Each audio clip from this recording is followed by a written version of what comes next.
e trazer também a ele as minhas congratulações e os meus agradecimentos pela resistência heróica também da imprensa brasileira, e especialmente dos que aqui estão, na defesa intransigente das nossas instituições. Sei que os jornalistas constituíram uma das sentinelas mais avançadas nesta luta que empolgou todo o povo brasileiro no sentido da manutenção das leis, da ordem e da nossa Constituição. A todos os jornalistas o meu abraço e a minha gratidão, que é a gratidão de todo o povo brasileiro, pela posição que tomou a imprensa brasileira em defesa da lei e da ordem. Já começaram as articulações para a formação do gabinete?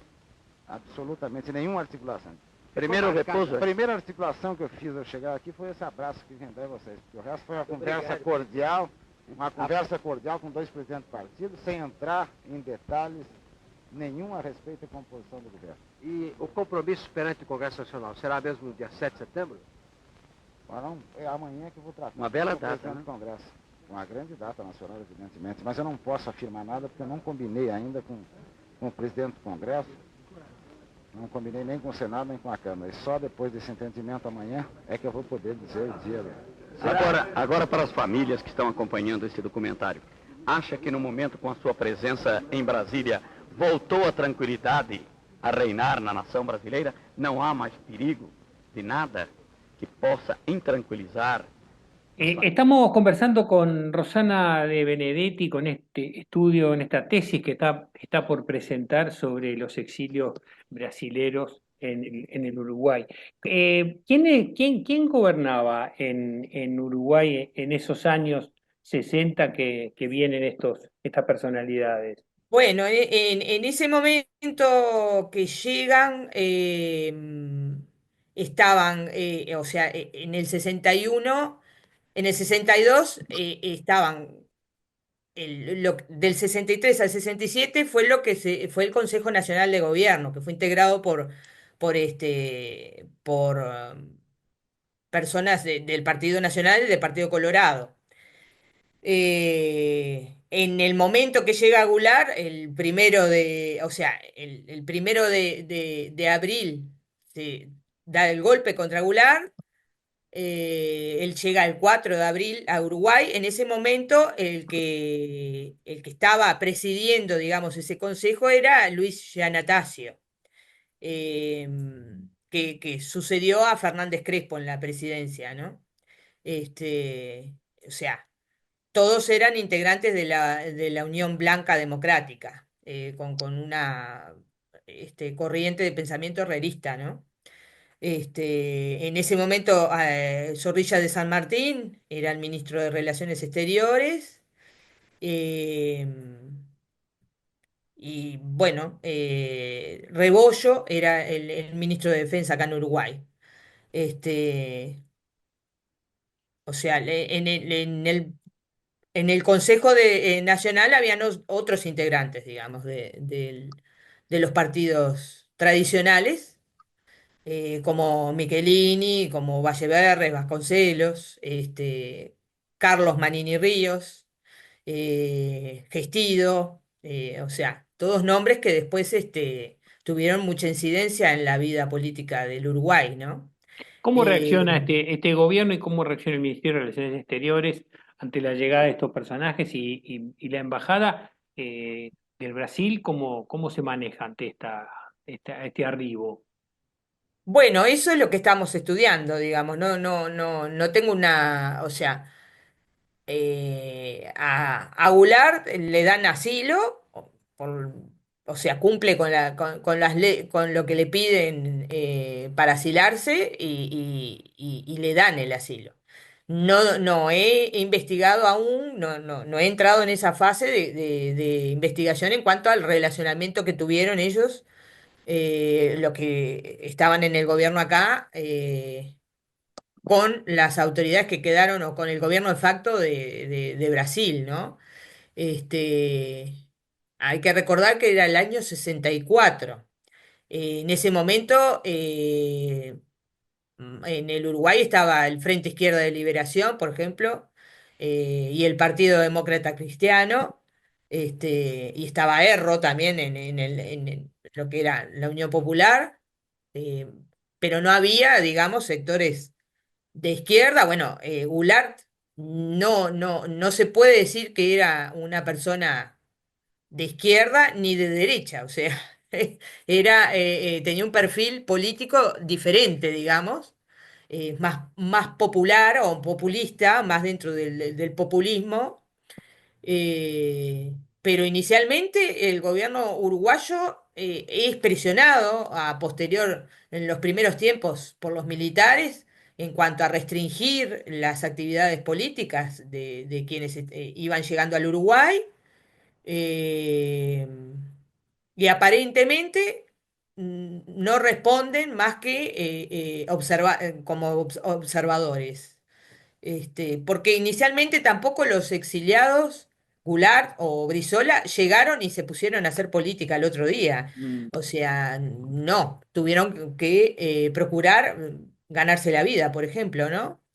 Eh, Como la gran mayoría de los exiliados, digo. La situación del exilio genera un total desprendimiento de la vida que uno llevaba hasta el momento de que sale exiliado. Entonces, no solo moviliza, digamos, a nivel emocional, sino que desorganiza la vida de las personas. Las personas no tienen medios de ganarse la vida inmediatamente. eh, ellos, por ejemplo, en el caso de Goulart, venía con dos niños. También hubo que eh, reacomodar a la familia, ¿no? Con cierta seguridad, porque eran como momentos de incertidumbre. O sea, no había antecedentes en América Latina fuera del 54, de Paraguay. No, en América Latina no había antecedentes de presidentes derrocados porque hacían reformas sociales.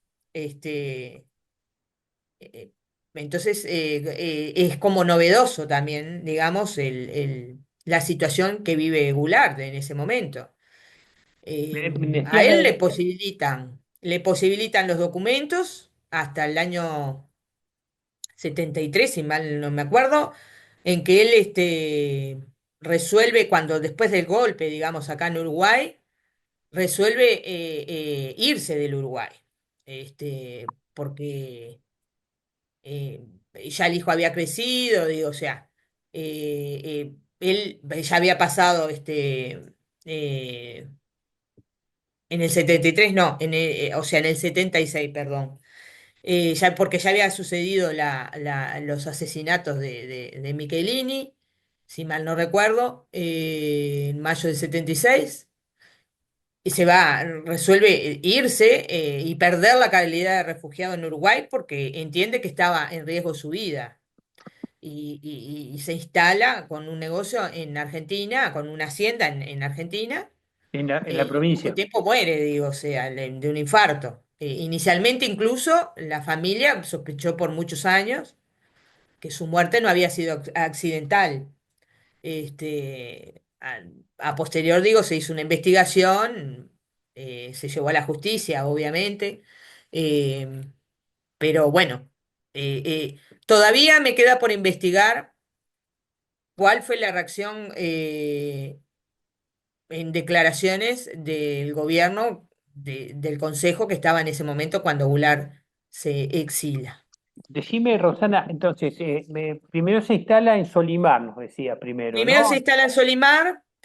Luego va para Montevideo, o sea, en la calle Leyenda Patria, termina viviendo en un apartamento ahí en Punta Carretas, mucho tiempo. Ahí es donde empieza a circular gente que venía también, que llegaba del Brasil. O sea, ya en ese momento ya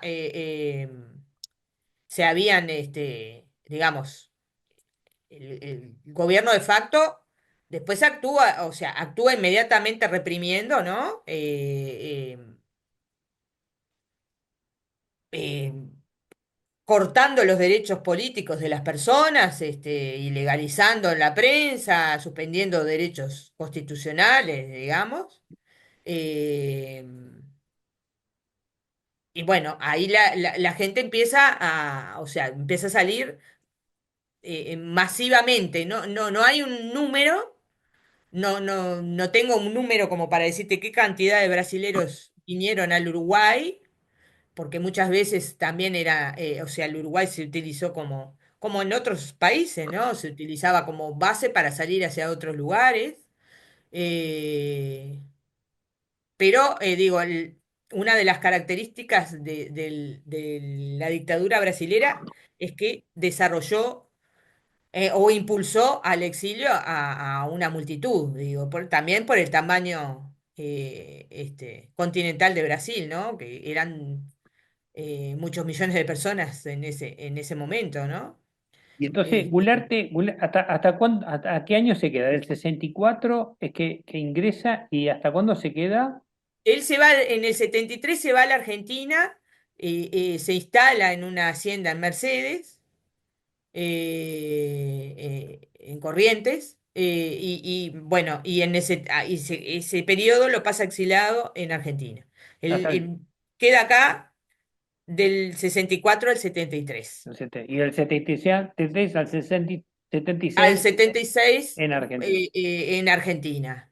Eh, Él igual invierte en varias propiedades ganaderas, sobre todo, que era su negocio, o sea, su oficio, más allá que era abogado, eh, era administrar, el que había sido de su padre también, administrar haciendas, ganado, y producción, digamos. Recordame quién fue el primer militar que se hace cargo de la Junta Militar en Brasil.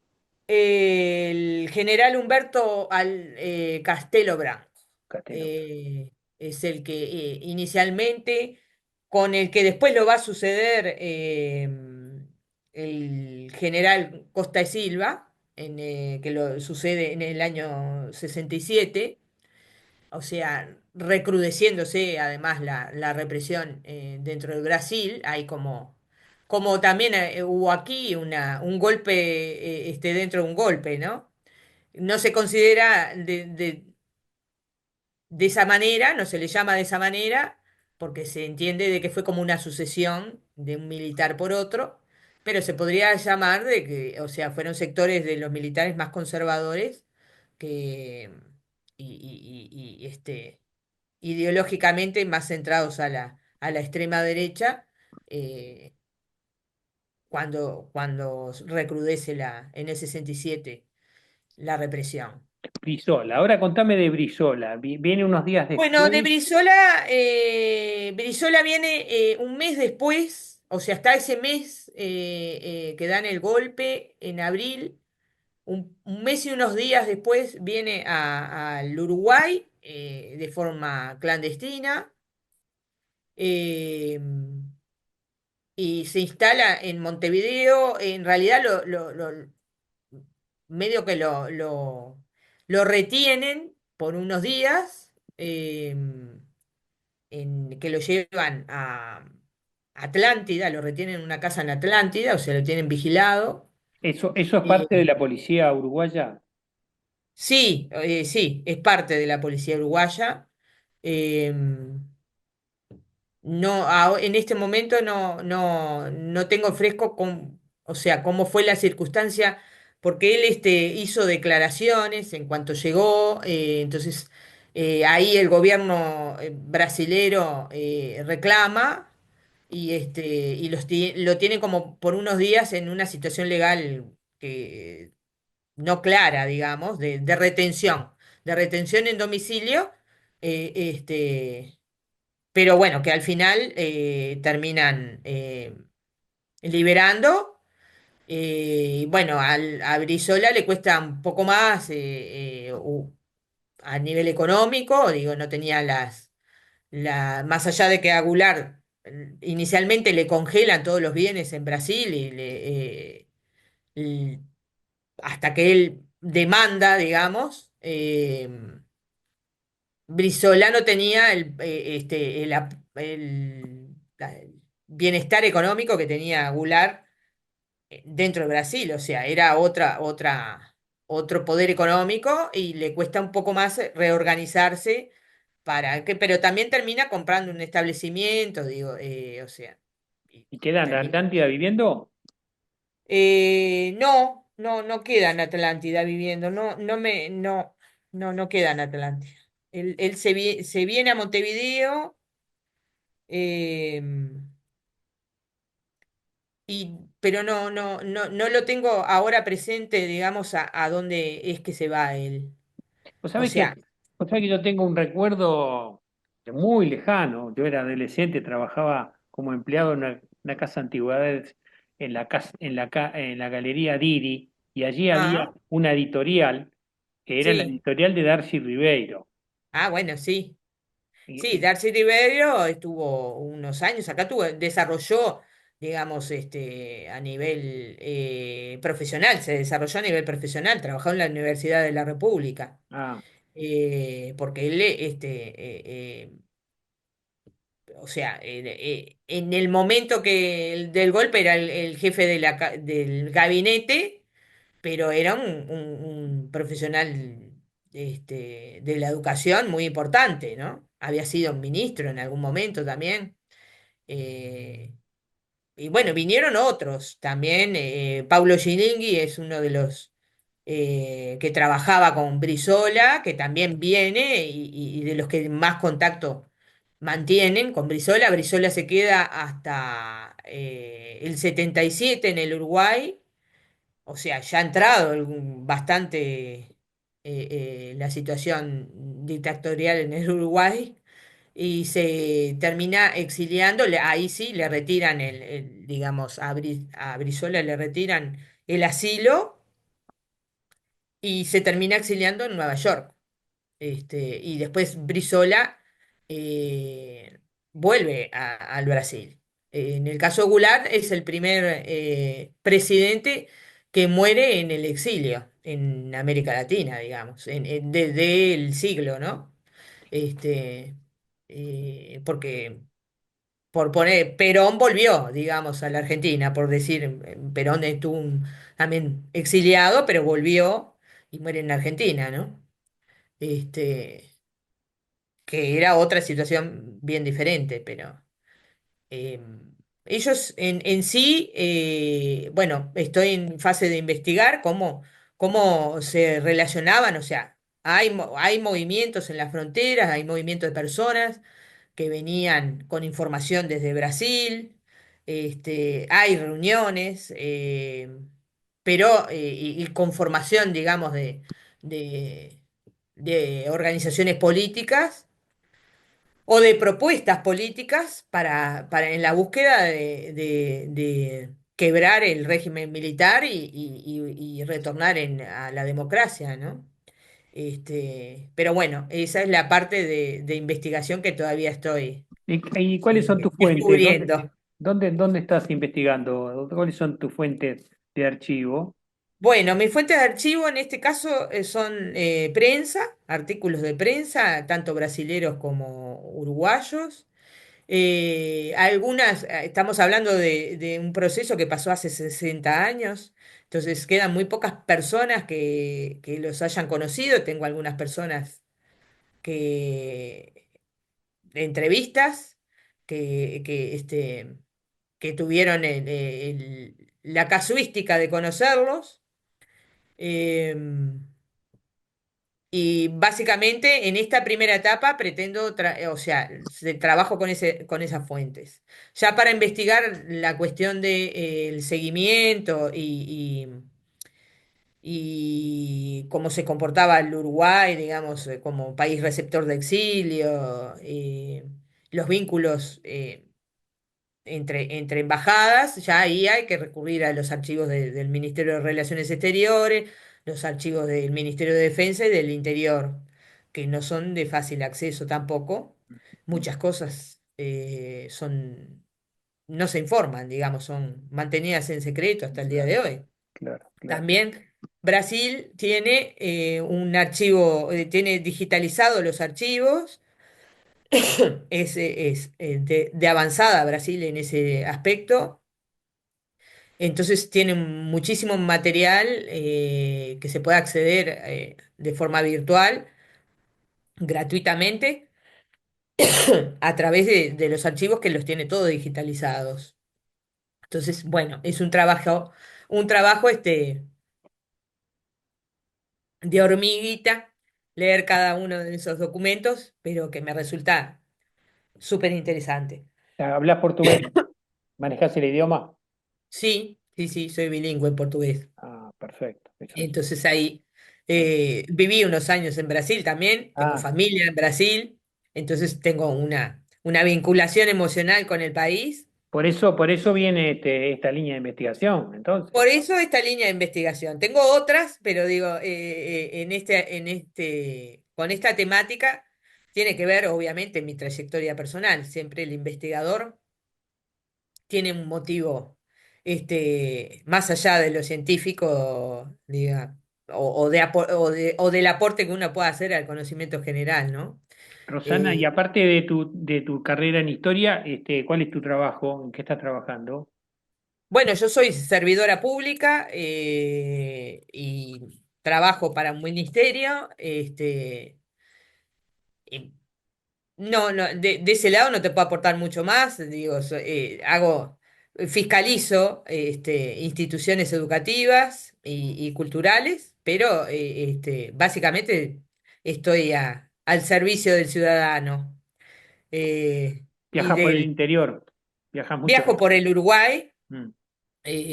desarrollando esa función, este, vinculada, digamos, a un registro de los que se llevan adelante en el Uruguay para diferentes finalidades. Es un lindo trabajo en el aspecto de que uno conoce no solo el Uruguay físicamente, sino las personas, que es muy rico el Uruguay en su totalidad, digo, y uno no se queda solo con el tema de la capital, ¿no? Es muy rico la diversidad que tiene el Uruguay. Cuando se están en Montevideo no se ve de esa forma. Eh, pero es un trabajo bastante interesante. Rico culturalmente, decís vos, en cuanto a localismos. Sí, en cuanto a localismos, digo, a cuestiones que a veces se pierden, digamos, en las capitales de los países, que cuando vos tenés la posibilidad, como tengo yo, de conocer gente desde un pueblito de 400 500 habitantes a una ciudad como Paysandú o Salto o Rivera, ciudades que tienen por ejemplo, el tema cultural de frontera, que es una realidad absolutamente diferente a lo que vivimos en capital. O sea, solo viéndolo uno nota la diferencia de las cosas que suceden. O sea, no es lo mismo tener un río de por medio, por decirte, en Río Branco y Yaguarão, o el Cuaraí, en Artigas, pero que no tenerlo, como es Rivera, o el Chuy, que vos cruzás la frontera caminando, y la subcultura que se genera allí, ¿no? O sea, los que somos capitalinos desconocemos muchas veces esas identidades, porque allí hay una mezcla no solo en el idioma, sino en el folclore en general, digamos, en la cultura. Hay un trasvase de una cultura a otra que por más que nosotros nos sintamos cercanos a los brasileros, es otra cultura diferente y se conformó de otra manera por otros componentes. Entonces, es muy rico el Uruguay en ese aspecto, culturalmente, digo, y se logra visualizar cuando uno está en contacto con la gente. El trabajo en territorio tiene esa cuestión de crecimiento, o sea, genera un conocimiento profundo, digamos, de la cultura que a veces uno encerrado en su dinámica lo pierde si no está cercano a eso, ¿no? Como puede estar viviendo en Montevideo, digamos, estando en Montevideo. Por más que Montevideo la circulen personas del interior, porque hay muchísimas personas del interior que viven en Montevideo, que se vinieron a formar y se quedaron, formaron familia, y uno se da cuenta de eso el día de las elecciones, porque viaja mucha gente a votar al interior. eh, bueno, ser el capitalino tiene otra cosmogonía, digamos, diferente a lo que es la gente del interior. eh, y bueno, es muy rico en ese sentido, ¿no? Bueno, de eso algún día te vamos a convocar a hablar específicamente de eso. Buah. Bueno, sí, no sé qué más te puedo aportar desde ahí. Digo, tendría que pensar No, pero algunas esto, curiosidades. sí, esto que me estás diciendo, por ejemplo, de la diferencia entre pueblos separados por un río o no, y que eso cómo Claro, cambia, esto claro, cambia. es también una novedad para los capitalinos, ¿no? Claro, sí, sí, sí, cambia culturalmente, digo, o sea, vos caminando por Rivera no sabés quién es brasilero y quién es uruguayo. Eh, es lo mismo. Los brasileros vienen a tomar cerveza al Uruguay, por ponerte el ejemplo. Y vos decís, vienen a pagar la cerveza a precio de oro, porque claro, del otro lado es mucho más barato todo, ¿no? Pero claro, la cerveza uruguaya es buena en relación a la calidad que tiene la cerveza brasilera, por ponerte un ejemplo. ¿Y el portuñol de Artigas y de Rivera también es diferente? Son diferentes. Capaz que no entre sí, digamos, ya eso no he investigado. Tanto Artigas y Rivera porque son lindantes, digamos, están ahí. Pero capaz que son diferentes con el Chuy, por decirte, o con Río Branco. Eh, Creo yo que son similares. No sé, en la base lingüística, ya ahí habría que hacer una investigación más profunda de la lengua. Este, pero muchas personas también son bilingües, no son portuñol hablantes, son bilingües, o sea, cambian de una idioma al otro naturalmente porque lo vivenciaron de esa manera, digo, se criaron de esa forma, con un padre hablando en un idioma y una madre hablando de otro y aprendieron de esa manera, ¿no? Entonces, te das cuenta cuando si entras a un negocio de frontera. La persona primero te va a hablar del idioma según a dónde esté el negocio. Si está del lado brasilero, te va a hablar primero en portugués. Y cuando ve que vos hablas en español, automáticamente cambia a hablar en Cambia. español. Con acento, con sotaque, como le dicen los brasileros, ¿Cómo le dicen? sotaque. eh, pero y a la inversa del lado uruguayo. O sea, vos entras al lado uruguayo, te van a hablar en español. Si es un brasilero, automáticamente la gente cambia al brasilero, o sea, eh, de hecho, digo, hay emprendimientos del lado brasilero en, en, en, en Río Branco y Yaguarón, lo tengo claro porque mi hermano fue director del Instituto Politécnico que se instaló en Yaguarón por unos cuantos años, que tienen propuestas binacionales para formación de personas. O sea, se forman, que viene a ser una especie de escuela técnica como la UTU, con propuestas que en acuerdos de ambos gobiernos son los títulos aceptados por ambas instituciones educativas. Entonces cruza la gente a estudiar del otro lado. Qué bueno. Jóvenes cruzan a estudiar del lado brasilero en Yaguarón y se forman y obtienen el título que es binacional, ¿no? Y es bastante particular la experiencia en ese sentido y es muy rica para... Habría que tener mucho más de eso, en realidad. Este, pero bueno, son experiencias que se han ido generando y que tienen repercusión en la vida de las personas positivamente, ¿no? Esa mezcla de cultura. mucha riqueza. Rosana, te agradezco montones este No, te encuentro. agradezco a ti, No, ya nos volveremos a encontrar en algún otro momento. a las órdenes. Muchas Gracias. gracias a vos y bueno, sepan disculpar todos los,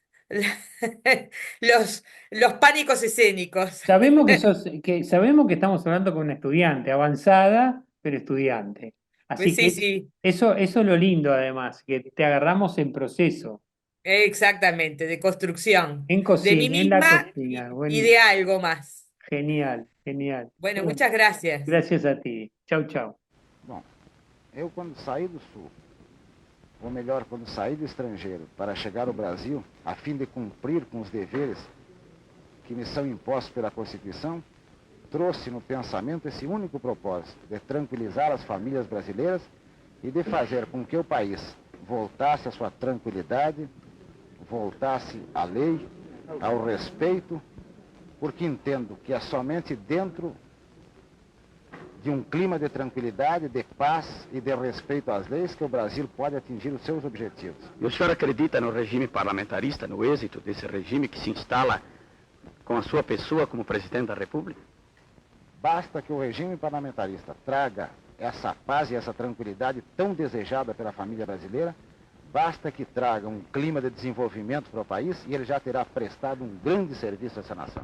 Para completar, presidente João Goulart, será esta, segundo sabemos, a primeira noite que o senhor irá dormir algumas horas e tranquilamente. Palavra que será a primeira noite.